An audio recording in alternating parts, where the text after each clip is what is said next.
Good friend Kevin O'Leary, who joins us this morning. Kevin, we understand you're headed to Mar-a-Lago to meet with President-elect Trump.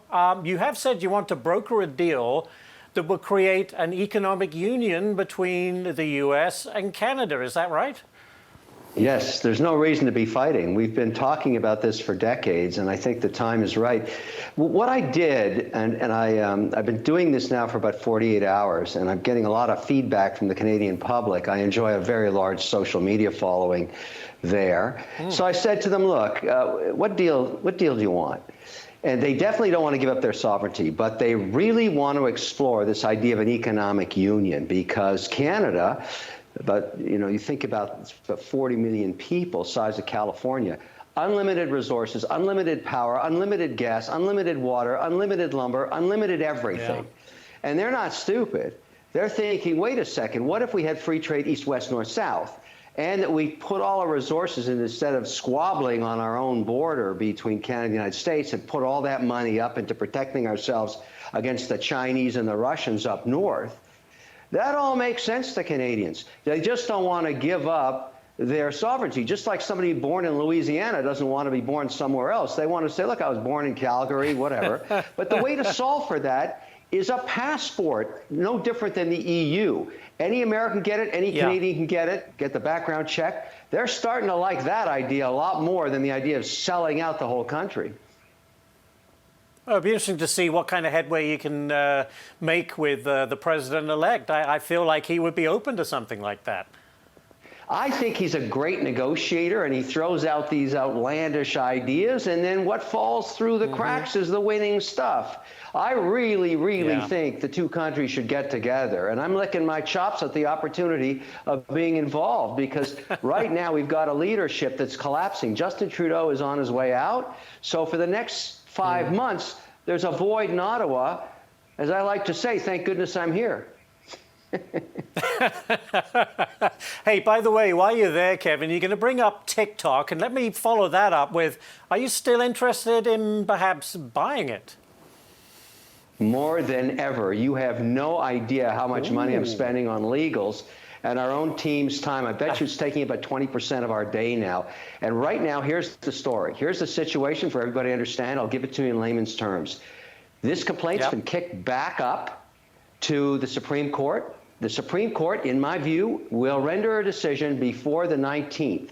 Now, if there's a valid LOI in place that fits with the order that Congress had put in place, in other words, moving it to American ownership, President Biden is the only person that can do this till the 19th. He can put a 90-day stay of execution so we can work out a deal with ByteDance and keep this thing lit up. This is not about free speech. That's why they're going to lose at the Supreme Court. This is about Chinese spyware. This thing drips with spyware, and it's got to be carved out, so we have to rewrite the algorithm. Last component I've been working on that I think is so important, anybody out there that wants to come in with me as an equity owner, anybody that's a valid American citizen can join me at the same price I'm buying in for through equity crowdfunding. I'm hoping millions of people, including those that are on TikTok, all those 7 million small businesses, that's my universe of Shark Tankers, products and services, join me in the deal. You go to wonderfultiktok.com, see all the details. You can register your interest. I can't sell you anything yet because the company is in denial. But when the Supreme Court kicks it out, that's when the clock starts ticking, and I'm there. You are the ultimate salesman, Kevin O'Leary. By the way, I'm nosy. When are you actually going to Mar-a-Lago? Are you allowed to tell me that?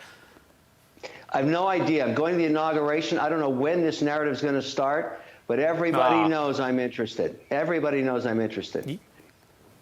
We are in no doubt now, for sure. By the way, next one for you, Kevin. Take a look at Bitcoin, back down into the low 90,000 now as the Trump rally fizzles in the final days of the year. Do you think the Trump presidency, though, will ultimately give Bitcoin another big boost in the coming year? I do, because it's about regulation. I know many financial institutions that have not allocated anything to Bitcoin yet, waiting for this change at the SEC and the CFTC to tell them, is this a commodity? Is this a security? What are the regulatory rules about engagement? All of this stuff matters. And so when that's finally determined and how it integrates into their compliance systems, which run on a 24-hour cycle, you will see billions of more interest, primarily into one asset, Bitcoin, although there is some derivative interest in digital payment systems, Stablecoin Act, everything else. I'm like anybody else. I'm just waiting for this whole regulatory thing to be settled, because I don't want to be non-compliant with the SEC. I've got a lot of other businesses that I have to be compliant into. And, you know, for lack of better words, I don't want to piss off the regulators. Why would I want to do that? And so, you know, that's really what holds a lot of people back. I do have some Bitcoin. And by the way, gold's been pretty good, too. I have some of that. So alternative assets are part of the long-term game plan. But I like where digital is going to go once we get this whole thing worked out and we have the czar in place and the SEC's changed. Yep. I mean, I remember sitting in those hearings with Gensler. My goodness, that guy took blowtorches being put at him, and he just stayed the course. He kept litigating till the cows came home.